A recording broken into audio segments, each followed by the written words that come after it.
All right, man. So we back again with the Dr. J Savvy, hilarious. but this time not on a podcast format. We're here to kind of talk about your production prowess because we got to kind of hear the story. But now we want to kind of dig into the glory a little bit. And so you were gracious enough to show us inside of the one of the sessions that you did with Anthony Brown. This was from which record was this from? This is from his latest project, which is called Affirmations. Okay. And this was a single off of that record. Yep. Speak your name. Speak Your name. Mm-hmm. Super dope. So can you tell us a little bit about the recording process first before we Sure. actually dig into it? Like, where did y'all record this? Because this is a studio, primary studio. Yep. Record. This is studio. Yeah. So this starts with, Anthony plays. So yeah. It'll generally start with like either a rehearsal with group therapy that he'll send me, and hopefully it's to a click, and then I'll isolate the vocals and take the arrangement from there. So I did the arrangement definitely at home from start to finish. It's a power ballad, which is kind of our wheelhouse. Yeah, that's your thing. But we recorded this one pretty much remote. Like the only thing that happened in studio were the vocals. Really? Yeah. And where y'all record those at? So the vocals were recorded at the Blue Room in Bethesda, Maryland, engineered by a guy named Conrad. Nice. Who's done a lot of our later work. Other than that, Elliot recorded drums at the Wall Factory in Maryland as well. Wow. Adam Johnson recorded bass. It was at my crib. Wow. Because he's here in Dallas now. Yeah. Guitars I sent out to Tyrone Jackson. That was my go-to for that. He sent those back. Everything else, was recorded with the vocals in studio. That's it. That's the only element that was recorded in studio. Was the actual vocals and stuff. And they just sent those to you. You just did that, then sent off to Blast for mixes. Blast mixed it, right? He sure did. Yeah, great job. Yeah. Shout out to Blast. John Blast, God bless you. Yep. So let's break us down the session, like the arrangement, however you want to kind of approach it, like how you put this song together and like all the parts kind of move together. So I think story. Yeah. Anthony is in, a vein, even when it goes back to Worth, like it's a main theme line through the song. So this one's very simple. It's fairly simple. The verses move the same. Yeah. Then there's what I call the pre-chorus, which is before we do anything else, we call on you.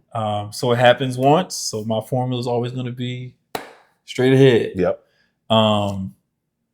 If it comes around again, it's going to be, it's straight and narrow. Yep. If it comes around again, it's going to be straight, but maybe not as narrow. Yeah. So this is a prime example where the song is in C major, I want to say. So it's already pure and clean and ready where it needs to be. And it's really right here. So it doesn't move a lot. The arrangement is, I added sauce where there was a bit of repetition or a need for emphasis. Got it. That's really it. It's really got two sections. There's the verse, pre-chorus, and the chorus. So 3 sections. Wow. And the chorus kind of transitions at the end to more of a vamp kind of thing, which we'll walk through. Yeah. But it's very, very simple, man. Start with the foundation. It's got piano, organ, guitar, bass, and drums. You did organ and keys? I did organ. I did all the key work myself, yeah. which is a rare thing. I generally stay away from that. Yeah, really. Only because I want, generally other people's interpretation and sauce on it. But this, I want to say it was just a time thing, and just knocked it out. I just owned it all from top to bottom. There you go. There you go. So how you want to start? I don't know. So let's just start with wherever you are, top down. Start from whatever's on the top and kind of walk us down. Like, how did you do the perk? How did you do the drums? Like those things like that. Building that out there. Because did you start the foundation with like piano and just sent that ref out to like everybody else? Pretty much. So no, not for this one. So for this one, I did a full-fledged sketch with key drums and all that stuff, just to give it the vibe. Yeah. Because I knew we weren't going to be in the same room. So the benefit that I have, and no offense to anybody that does it differently, but I generally have a squad of people that I use. and they already understand my language. Yep. And they understand my formula. So that's the way to work. I could have sent Tyrone just keys and vocals, and he would have known what to do. But I wasn't going, do that. He kind of gave, so you just sketched it out exactly and sent it to him. Exactly. He just sent back what you needed and just roll with it. And we have such a language that he just knows what to do. So like my schedules, they'll rarely have any kind of fake guitar in them. But if I do, it's because I just want something specific. Yeah. This one, I'm pretty sure I didn't do any guitar. He just knows what to do. Yeah. I tell him, I'll put in markers. This is where I want the acoustic to come in. This is where I want us to double with the basses, all of that kind of stuff. So nice. Yeah, this one's this will give you a pretty good picture into my formula. This is the mix prep session. Yeah. Which is the last iteration or version of the song before it goes to mix. So you'll see all of my little, and again, I'm not an engineer. Like I'm just a producer. I've had the benefit of working with great engineers. So the stuff you see plug-in wise is generally just to give Blast a picture of what I want to hear. But in my for mix session, which is what I titled the next version, that I actually remove all the plugins, all the buses. I send it to him raw. Yeah. But he has this as a reference to what I was hearing when I put it together. So this is essentially like your rough mix, basically. Exactly. And I hope it sounds pretty good. It should. And I like I said, working with Mark Williams gave me a key. Organization is like 70%, I believe, of the producer's job. Yes. So you'll see, I'm very close to OCD when it comes to organizing. So everything is in a folder. Everything's in folders. Everything's color coded. Yep, these are my perk instruments. So how did you build out the perk track? It looks pretty. So I do perk for syncopation and for people to be able to feel the rhythm. Not really for any other purpose. So my perk is not really going to be out front. It's going to be in the back, but it's going to be moving you to the song. It's going to be moving in the rhythm of the vocals. Yeah. Like if the song has, this is 4/4. If the song, melody only has eighth notes, if that's as far as we go, you're not going to hear 16th notes in my in my percussion. That's you know good. what I'm saying? That's good. So it'll just be accents. Like this is a tam that'll be something that accents the 2 and the 4 at, before drums come in probably. This is a little synthetic boom that I got going. Oh, we can hear those. Yeah. Sure. This is the tam. Wait, hold on. So that's my little boom.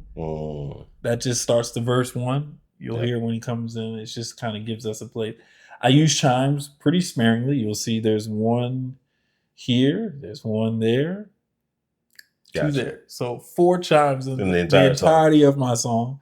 And I use them just as a transition either up or down. Right. So do you do it like on the beat or a little bit before? It's usually right before the beat, it spills over on top of the beat. That's how I like to use chimes.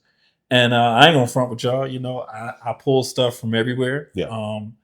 I have recorded my own kind of sample library of, percussion stuff over the years, but I generally pull it from elsewhere. Pull it from elsewhere. Splice, wherever you can find it. Stylus, wherever I can get it. If it's inside of a keyboard, I'll pull it. And it'll just go in the library. Nice. So just to break it down, we got a shaker. That's always going to be right there just for time's sake. I don't use it any other way. Tam, like I did for accent. This is my wood block for the verse, again, in pre-chorus. That's the boom. We got the chimes. This is one little synth cymbal swell, and I just did that for emphasis. Yeah. And this little effect swell. That's pretty much it, man. So when you get into the meat of like the perk track, how does that kind of sound? So I'll say this: like as the song builds, I'll just add more stuff. But the most consistent stuff you'll see here is the shaker and the tam. Whenever when you hear Just a Savage ballad, it's gonna have a shaker. It's gonna have that pop, classic influence. I will always love you kind of thing. That's what I aim for when I do a ballad. So this is just a picture of what's happening with this. It feels like we're going somewhere. You know what I'm saying? This is the chorus. All right.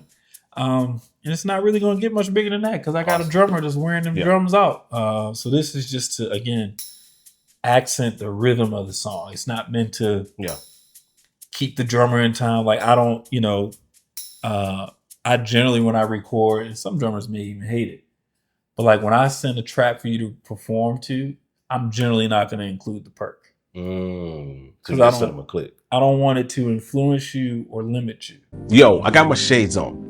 You know why? Want to know why? Because I'm trying to stay cool. You know why I'm trying to stay cool? Because all this month, November, we're doing Black Friday all month. That's 50 to 70% off all our products, templates, all of those things like that. We're talking about 50% off Loop Elements Pro, 50% off Peculiar Sounds V2, 50% off Juice, 50% off Guide Track. Hey, our mixing templates are like up to 70% off. You get them for like 19 bucks. I'm trying to stay cool here, like for real, for real. Oh yeah, and also we are giving away this M4 Mac Mini to one of our lucky subscribers to our mailing list. So you want to make sure that you check that link down below. We're going to be giving this away for the holiday season. It's going to be after Black Friday. So we're going to be opening that up for this giveaway all freaking month long. So you guys make sure you jump down in the comments and in the description of this video and grab that. All right. So I appreciate you guys. Again, I'm trying to stay cool, so make sure that you help me stay cool by supporting us via Black Friday and get on the list to get this Mac Mini. All right, back to the show. Okay. And then I have the benefit of taking your contribution and marrying perk that accents what you played instead of. So with this one, did you do the perk before or did you do it after? After. So you waited to get his interpretation and then you stacked around it. Yep. Because you got to understand it. Again, there's only two sides to a mix. I'm not mixing in Dolby just yet, but praise God. But even if I was still, it's limited space. So you have the rhythm of the drums, you have the rhythm of the perk, you have the rhythm of the vocals, you have the rhythm of the guitars, you have the rhythm of the keys. And eventually, some of that stuff, if you're not careful, it can rub and just really take away more than it adds. So I added at the end. And I keep it as simple as possible. And most of it again is for emphasis and just so you can feel it. Yes. It's never going to be in your face. So yeah, that's my perk stuff. So the drums in this song, there's an intro where they come in hot and heavy, and then they go away. So let me see. This chime comes in first, I think. Oh. Big hit. This is first verse. Is the boom, then we're out. You know what I'm saying? And that paints the picture because this is the first time we're hearing the theme of the song. Yeah. When we speak your name, that's the verse. That's what this is all about. We get to the pre-chorus, which you'll hear in a minute. A little rhythm, a little block, just alternating. And alternate, then we get to this first chorus. We call on Jesus. Drums enter. And since the drums aren't doing snare on 2 and 4, that's why I use the tam just to establish the back of that beat. You know what I'm saying? Yeah. That's good. First chorus starts like this. And then, so let's get some keys and stuff in here.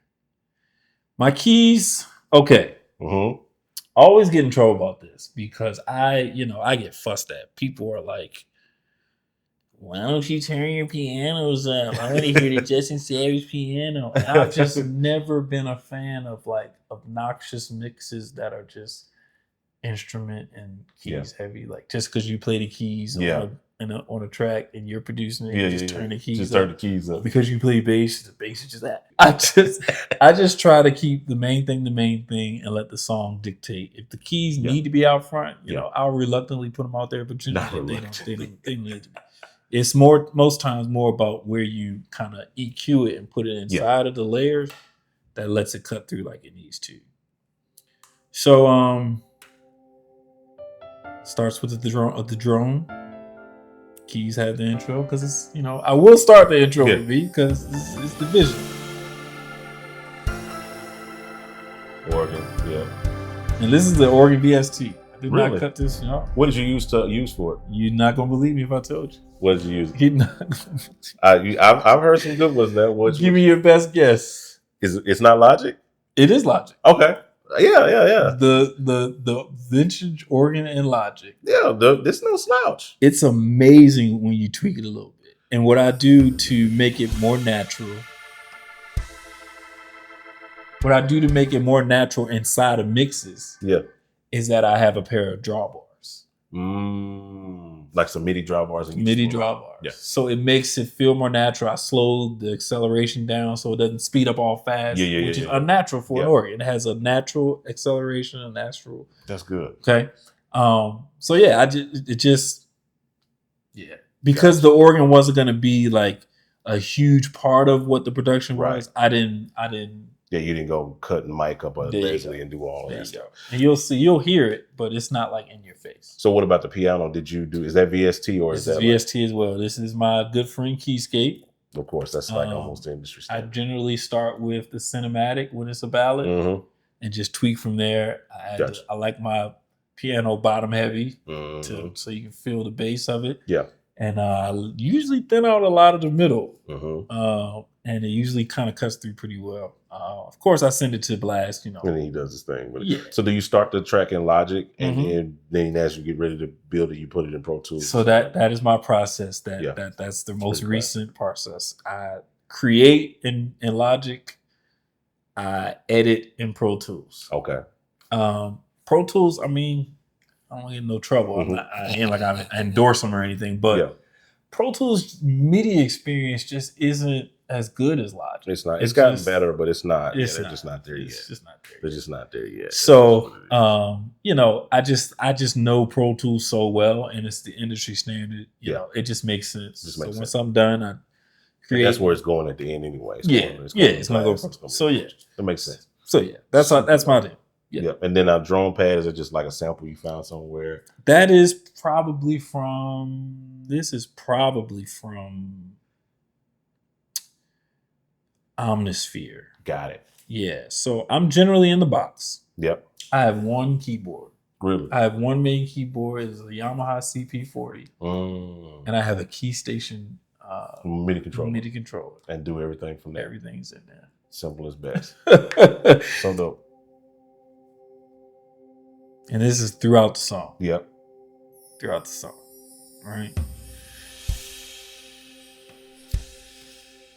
And it's just to keep that, it's really a heartstring pad. You know what I'm saying? It just keeps you, no matter how aggressive the song is, that just keeps you. Right. Yep. That's so good. I'll use a pad like this, you know, just to bring in, just to bring in some meat before, before everything else is, you know what I'm saying? Especially because I didn't intend to use the organ. Yeah. This will be what's underbedding everything. Yep. And it's not gonna move much. I don't play all the changes. I'll generally play the downbeat. Yeah. Just so it just keeps it settled. That's good. And this pad, I ain't gonna lie to y'all. I'm not even sure what I use this pad for. It's called Epiphany. So this is just some sauce on top of that. Wow. This is to give it that airy pop, you know. Yeah. I see how the chimes come in right there. You know what I'm saying? Yeah. I use them for phrasing. Yeah. So yeah, that's a lot of that. I do want to show you, I have a pluck that I like. Yeah, this guy. So I like to use plucks, the pluck synth as almost like another rhythm instrument. Like the shaker's not in yet, so this should. This is still the first chorus. So this is the second half of the first chorus. This is the drum's first entrance. Move how you wanna move, Jesus. because we did it once. This is the second time around. Just add a little emphasis. Gotcha. So in the mix, you think it was maybe like a little muted guitar, like that's cool. Yep. And it just takes us. That's it. That's the only thing you're gonna see on this track. You know what I'm saying? Wow. When we get into the vamp, it does the same kind of thing. It's a little stronger here because we're in the big vamp. So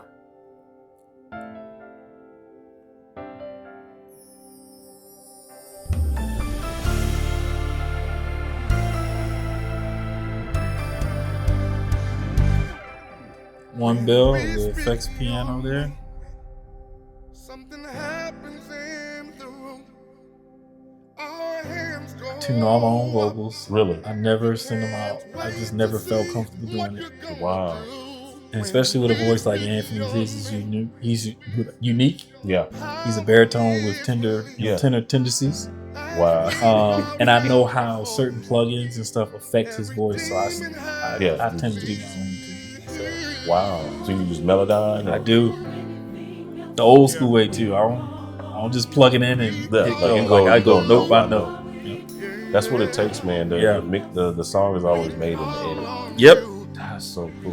What about VGBs? Do you Melodyne those too? You know, if I have to, but Group Therapy are some of the most amazing studio singers in the world. Yeah. And generally, I get back good to them. I'll put it on, something that I hear maybe a little off, but it's generally not the case with me. So do you get back on like stacks and then you consolidate them down, or do you slide? Yeah. Or do they send you the consolidation? No. So I ask for everything raw, and so generally, Group Therapy will do group passes where they all sing together. Yeah. Then they'll do sections. Yeah. We have a formula for all of that. So I'll get back all of them, and then I'll generally edit. Today, I want to introduce to you Loop Elements Pro. This represents a very innovative new way of using loops. And guess what? It's standalone, not only as a plugin, but it's also standalone outside of the DAW, which means you can now use loop elements in your live performance. This isn't just a plugin. It's the ultimate tool for creatives and producers. Whether you're layering loops, creating click track, creating beats, building arrangements, soundscapes, Loop Elements Pro gives you the power to create without limits. Loop Elements Pro is now available. Go get it now. The group passes in a way, the cutoffs, the plosives, and all of that stuff. And then I create, again, this all goes back to kind of Mark Williams, who helped me with it. I create stems from those. So you'll see, for instance, this is Shirley, amazing soprano. This is her group stem. So I took all of the 3 or 4 group passes that they did. Yeah. And this is her bust down to a 2-track stem. And because it's a group pass, it could have some others in it. But generally, record in like a circle. Gotcha. It's an amazing process that, and I won't take credit for. Do they do? So they just use one mic? No. I'm saying it's just they'll do their mics, but it's in a circle, so you generally don't have the bleed of like standing next to someone. Yeah, that cross. I've seen that before. Yep, I've seen that function, and then I've seen I've been in sessions where they just use one mic and then they put the singers around. Kirk does a lot of that. Yeah, Cedric does. Yeah. I've done a few sessions with Sid where he just stuck a mic in the middle, put the singers around it, and just put it in. And they just stack to Kingdom Come. Yep. So this is one where Asia did soprano too, I believe. And I ain't gonna hold y'all, but that's Justin Savage right there. So you made it. You made the cut. I have sometimes sang on Group Therapy. So did you? Why did you put yourself? Is it just a harmony you was missing? Well, no, it was just presence to it. Yeah, I feel like we only had this song. We only had Martellus and Javen.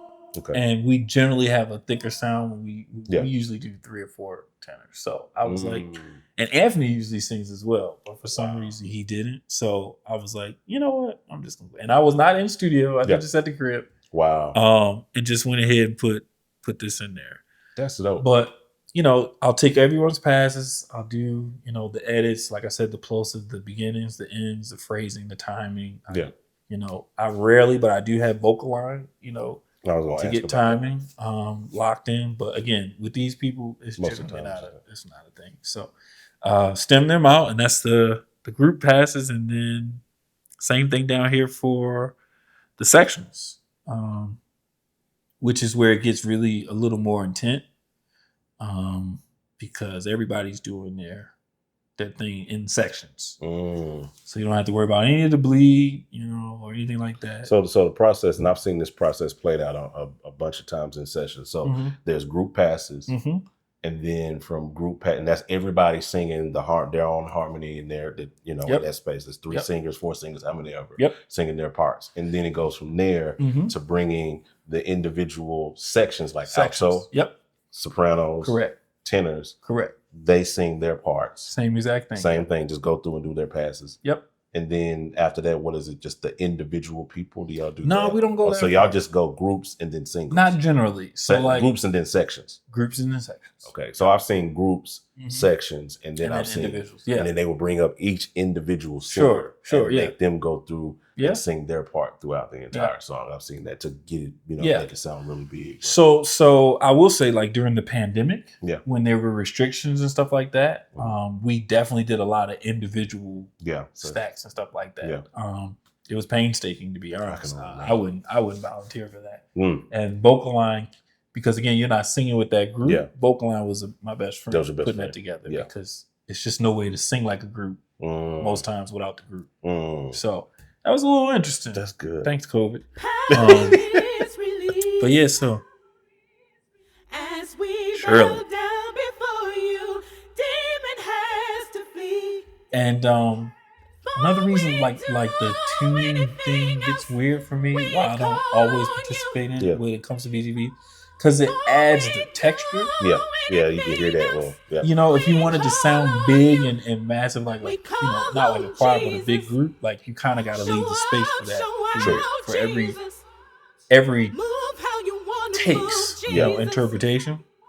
And then again, with people like this, they know how to do it. They're gonna execute. Yeah. So this is probably 4 tracks of Shirley's individual singing. Okay.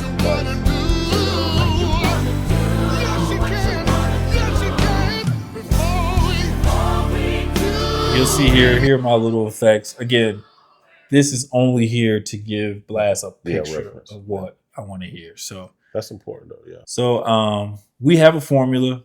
We've been cutting records since 2006. I've been cutting records with Tyrone. So this is last year, 2000. Well, no, this is 23. So I'll give you this acoustic. When we speak, it's muted.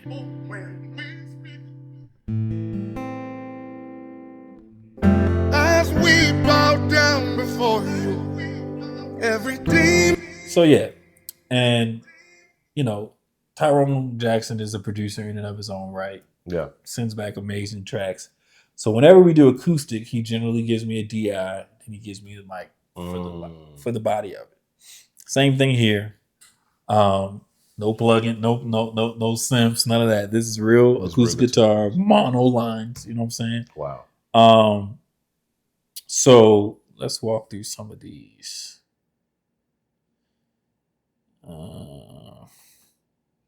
And again, because there's only so much space, you'll only see but so much in this my track. So this has a acoustic with the DI and the mic. This is just something that he gave me as a reference for what it should feel like when you put them together. And then this is like an effects guitar for ambience. again, thinking along those pop lines. You know what I'm saying? Yeah. That stuff that's just, it's not going to be out there in your face, but you feel it in your heart. Yeah. So I'll generally have acoustics for rhythm and for that pop sound. And I'll do a rhythm kind of guitar, clean electric guitar. And then the distortion stuff will generally be felt more than it's heard. It's like to double at that bottom to give it that. So what's parts where you really kind of highlighted that in the song? Where is that part? Some of those parts. Let me see. This is probably that.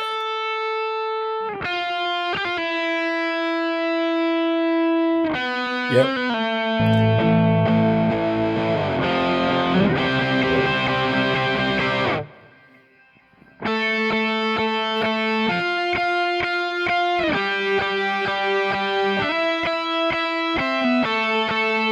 His timing is excellent. Which is, if you got one that plays on time, don't take it for granted. So we're getting ready to go into the big, huge chorus tag. And you'll hear this guy come in.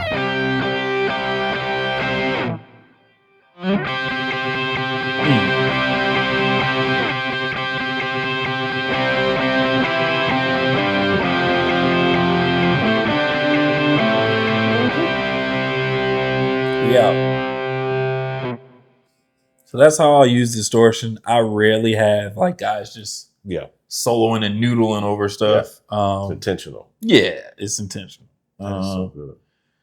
That is so yeah. Like I said, simple is the best. Simple. And it just works. And compliment. Yeah, and this is probably when it comes to Justin Form, this is probably the most traction you'll see me do. This is generally more than I was saying. This is an elaborate production. This is an elaborate Justin Savage production. It generally wouldn't be all of this. Wow. But again, even still with it, you know, for every part that I have, they're generally in sections. Yeah. You know, like you're not really going to see all of them just... Yeah, I can see even looking at the waves, everything is kind of packed. Just sitting on top of each other because, again, there's only so much space. The vocals are going to be all throughout. Yeah. The keys are going to be all throughout. And the drums are generally going to be all, all throughout. You got the bass as well. So you just leave space for those to shine. That's so good, man. That's so good. And this is good. I love this example, and it's a good, kind of connecting with the stuff we talked about in the pod and how you produce. I think this is a good look over your shoulder, and these are the type of things that, man, I wish when I started producing, I wish I would have had privy to kind of take a look at, like, man, how's this done? And because when you're stabbing in the dark and guessing, then you tend to just do stuff, which that works out a lot of times for people when we're just doing stuff. Yeah. But like when you can look at how an award-winning song was produced, an award-winning song is made, how it's created with the thought process and the intentionality that went into it goes, I think that's always valuable. Like, man, you know what I'm saying? Because we're in this age now, the digital age, YouTube age, where, mentorship and all of those things look different. There's not too many people recording at home. So there's not too many. You did this whole record sitting in your crib, so it's not places where people can really come and sit and intern at anymore, like we used to back in the day. So I think these kind of things are valuable, and I enjoy having these conversations, man. So I appreciate you, man, for taking the opportunity to just open up a session and actually show us, how you produce, man. Save as is your friend. That's the biggest thing. Save as. I generally don't delete anything. Yeah, I had a teacher that told me, he said, this was back and forth, he said, save as will save your... You better believe it. And I mean, it won't just save it, but it'll help you. Yeah. Too. You know what I'm saying? Because every iteration of a song, like, if we got to go back and make a change or edit, I would rather start at a point where I don't have to undo a bunch. I can go back, and it just helps you. I love it. I love it, man. So y'all check out the song. Yep. Hear it in its entirety, with these building blocks in mind, and hopefully it'll bless you. And hopefully, a few years from now, you'll be sitting, taking a picture with this being a multi-platinum. It's fine by me. You know, multi-platinum sale. You want it to be. Well, thank you guys for watching. Thank you guys for joining us for this session breakdown. Make sure you check out Justin. Make sure you follow him in all the places they can follow you at. JL Savvy, JLSAVVY, all on socials. Make sure you guys follow him. Make sure you connect with him. Good dude, amazing stuff. We have a podcast that we shot with them that may or may not be out depending on when you're watching this. But go ahead and check that out as well. Check out all the other stuff we got on the channel. And I appreciate you guys for hanging out with us. We'll talk to you on the next one. I'm out. Holla at your boy.